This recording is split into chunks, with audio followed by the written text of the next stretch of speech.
ساتھ بھی اچھا سلوک کرنے کا حکم دیتا ہے۔ اسلام تو وہ مذہب ہے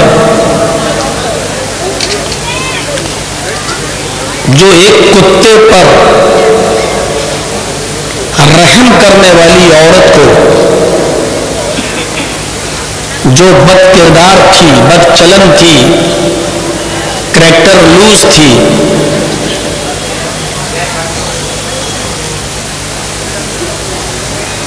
کتے پر رحم کرنے والی عورت کو بھی جنت کی بشارت سناتا ہے۔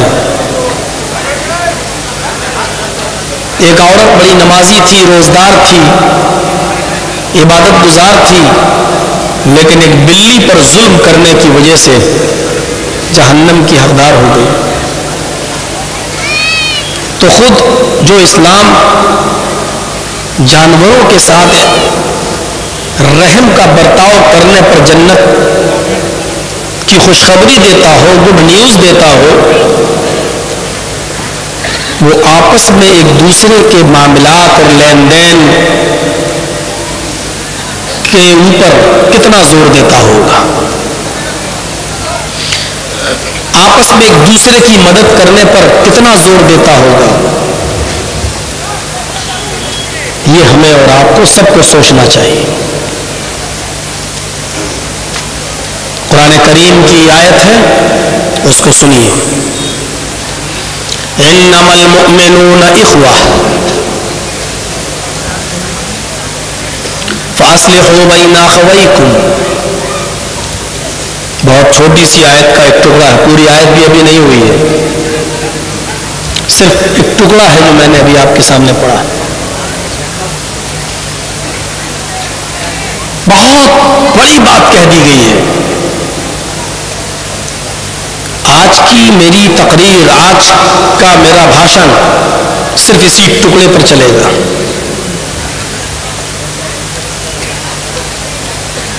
ہمارے معاشرے میں کیا کیا برائیاں ہیں، اس پر کل انشاءاللہ۔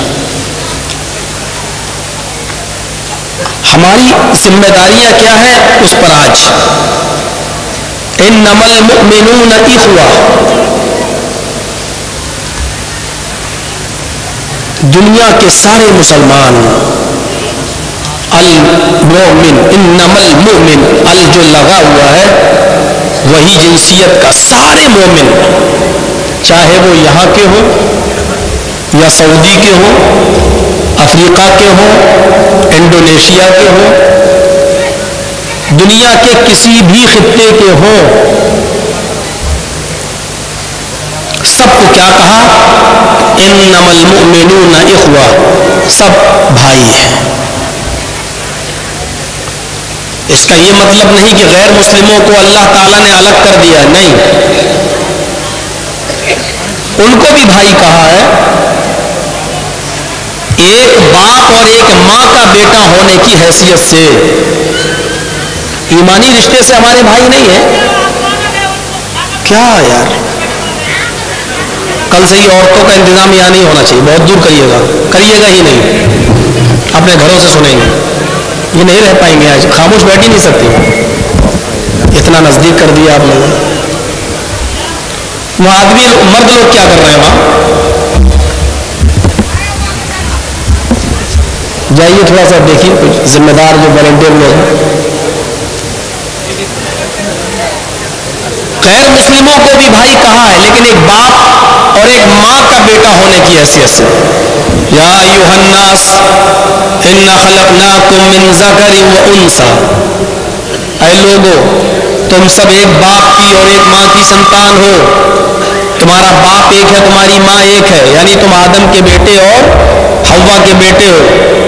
والیوم کم ہو رہا ہے اس میں بھائی، یہ کان والا ہمیں بہت ڈسٹرب کرتا ہے یار، اس کو کہیں اور رکھ دیجیے، اس کو بھی ہم جیب میں رکھیں، اس کو بھی کان میں لگائیں، اتنا بڑا بوجھ ہم نہیں اٹھا پائیں گے۔ ادھر لائیے تو یہاں کہیں رکھیے، اب لے کے بیٹھیں گے تو ہاتھ نہیں لگے گا جب چلے گا، ابھی تو اسپیڈ تھوڑی بڑی ہے میری۔ کیا یار،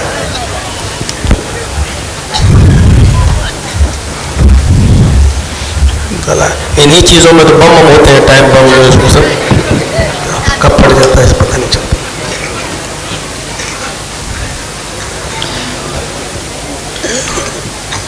ہونے لگا الجھن. ہاں تو یا ایھا الناس انا خلقناکم من ذکر و انثی, سمپورن کائنات وشو پورے ورلڈ کے لوگوں سے کہا گیا تم سب کا باپ ایک ہے آدم, ویدوں میں آشو, اور ایک ہی ماں ہے حوا, ویدوں میں شتروپا, تم سب اس کے بیٹے ہو. تو ظاہر ہے جب ماں ایک ہے باپ ایک ہے تو ہم سب بھائی ہیں, ہندو مسلم سکھ عیسائی کوئی بھی ہو بھائی. لیکن قرآن کی اس آیت میں ایمانی رشتے کے ساتھ جو لوگ جڑ چکے ہیں ان کو ایمانی بھائی کہا گیا ہے. انما المؤمنون اخوہ, ورلڈ پورے وشو میں جہاں بھی مسلمان ہیں, کالا گورا امیر غریب کسی بھی قسم کا ہو وہ تمہارا بھائی ہے. اور آگے بہت بڑی ذمہ داری دے دی گئی ہے. اگر دو بھائیوں کے بیچ میں لڑائی ہو جائے, دو بھائیوں کے بیچ میں اگر کسی بات میں اختلاف ہو جائے, نزاع ہو جائے, جھگڑا ہو جائے, اور وہ دونوں بات کرنا بند کر دیں, آپس میں ایک دوسرے سے گفتگو کرنا بند کر دیں, تو سماج کی ذمہ داری یہ ہے, قوم کی ذمہ داری یہ ہے, اس سماج میں جو لوگ رہتے ہیں کبھی زیادہ کر رہے ہیں کبھی کم کر رہے ہیں,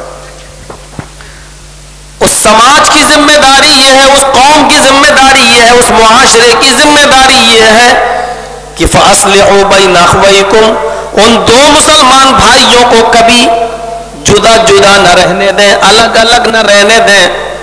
اگر ان دونوں میں کبھی اختلاف ہو جائے, کبھی کسی بات کو لے کر اونچ نیچ ہو جائے, لڑائی جھگڑا ہو جائے, تو قوم کی ذمہ داری یہ ہے, سماج کی ذمہ داری یہ ہے فَأَصْلِحُوا بَيْنَ أَخْوَيْكُمْ کہ ان دونوں بھائیوں کے درمیان صلح کرا دیں, آپس میں ان دونوں کو ایک کر دیں. قاسم نگر والوں اپنے دماغ میں سوچئے گا کتنے لوگ ایسے ہیں جو ایک دوسرے سے نہیں بولتے ہوں گے, کتنے لوگ ایسے ہیں جو ایک دوسرے سے لڑتے ہوں گے اور آج تک بول چال نہیں.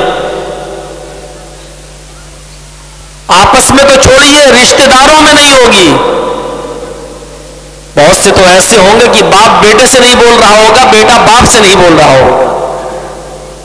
بہت سے تو ایسے ہوں گے کہ زمین اور جائیداد کے معاملے میں ایک بیٹا باپ سے خوش ہوگا, دوسرا بیٹا باپ سے ناراض ہوگا اور نہیں بول رہا ہوگا آپس میں ایک دوسرے سے. اللہ تو یہ کہتا ہے دو مسلمان بھی کسی معاشرے میں آپس میں بھائی بھائی ہیں, وہ الگ نہ رہیں. یہ سماج کی ذمہ داری ہے, قوم کی ذمہ داری ہے کہ ان دونوں کے بارے میں جب سنیں کہ یہ لوگ الگ الگ ہیں تو ان دونوں کو جوڑ دیں, بٹھا کے تصفیہ کر دیں اور ان دونوں کے گلے ملا دیں. جو بھی غلط فہمیاں ہیں اس کو آپس میں بٹھا کر دور کر کے ان دونوں کے درمیان صلح پیدا کرا, اور معاشرے میں ایک ساتھ رہیں. اور جب مسلمانوں میں اتفاق ہو جائے گا, اتحاد ہو جائے گا, اور جب کوئی اپنے کسی بھائی کو 2-3 دن سے زیادہ چھوڑے گا نہیں, اس سے لڑائی نہیں رکھے گا, تو ظاہر ہے کہ سماج جب ایک ہوگا تو مضبوط ہوگا, اور جب مضبوط ہوگا تو اس کی ہر چیز مضبوط ہوگی. پھر ہم یہ نہیں سوچیں گے ابھی تو یہ حال ہے کہ ہم ہی ایک نہیں ہیں.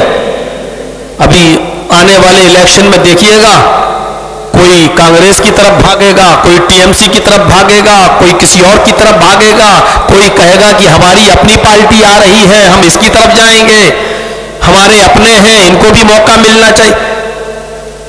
یہ اسی نا اتفاقی کا نتیجہ ہے. ہم ایک نہیں ہیں, ہم ہمارے درمیان اتحاد نہیں ہے، ہم معاشرے میں مضبوط نہیں ہیں، ہم کسی کو کام کرتے ہوئے دیکھتے ہیں تو اس کی اور ہیلپ نہیں کرتے، بلکہ یہ دیکھتے ہیں کہ یہ آگے کیسے بڑھ رہا ہے۔ ہم اپنی پریشانیوں سے اتنا پریشان نہیں ہیں جتنا دوسرے کی خوشی سے ہم پریشان ہیں کہ اس کی دکان ہم سے زیادہ کیوں چل رہی ہے۔ اور اس چیز نے ہمیں بہت پیچھے کر دیا ہے۔ ٹرین میں سفر کرتے ہیں، کبھی آپ نے بھی کیا ہوگا، ہماری سیٹ ادھر، ایک دوسرے مسلمان بھائی کی سیٹ ہماری سیٹ کے سامنے، آمنے سامنے، ٹرین چل رہی ہے، 1-2 گھنٹے کے بعد دونوں کے درمیان گفتگو شروع ہو جاتی ہے۔ صاحب آپ کہاں جا رہے ہیں؟ اس نے جواب دیا کلکتہ۔ آپ نے بھی کہا اچھا کولکاتہ جا رہے ہیں؟ جی۔ تب تو بہت اچھا ہے یار، میں بھی جا رہا ہوں۔ وہ آپ کا رشتہ دار نہیں ہے، آپ کا بھائی نہیں ہے سگا حقیقی، آپ سے اس کی کوئی شناسائی نہیں ہے، آپ نے اس کو کبھی دیکھا نہیں ہے، ٹرین میں پہلی ملاقات ہے۔ آپ دلی سے ہیں، وہ بنگال سے، آپ بنگال کے تھے، آپ بزنس کے لیے دلی گئے، وہ دلی کا ہے، وہ بزنس کے سلسلے میں کولکاتہ جا رہا ہے، دونوں مسلمان بھائی ہیں، وہ دلی بزنس کے لیے آیا، اپنا کام سمیٹ کر کپڑا اپنا خرید کر اب وہ کولکاتہ جا رہا ہے، آپ بھی اسی ٹرین میں بیٹھ گئے، آپ کولکاتہ سے کچھ سامان لینے جا رہے ہیں جو آپ کو دلی میں بیچنا ہے، دونوں ایک دوسرے کے آمنے سامنے ٹرین میں بیٹھے ہوئے، سفر شروع ہو گیا، 1-2 گھنٹے تک خاموشی رہی، نہ آپ اس سے بولے نہ وہ آپ سے بولا۔